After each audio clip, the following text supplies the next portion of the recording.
Hey everybody, it's your boy JB and I'm back today with my beef teriyaki recipe. 1 tablespoon of oil, 1/4 of a cup of soy sauce, 3 tablespoons of honey, 2 cloves of garlic chopped up, 1 teaspoon of ginger powder, 1 tablespoon of corn flour. Mix that sauce until it's fully combined. Add 400 grams of sliced beef to the sauce. Marinate for at least an hour. Okay, let's get that wok on and get it nice and super hot. Add in the beef and fry for 3 to 4 minutes.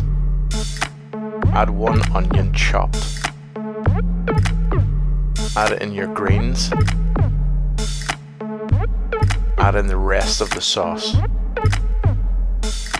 Cook it down for a further 15 minutes. Add in your noodles and then serve.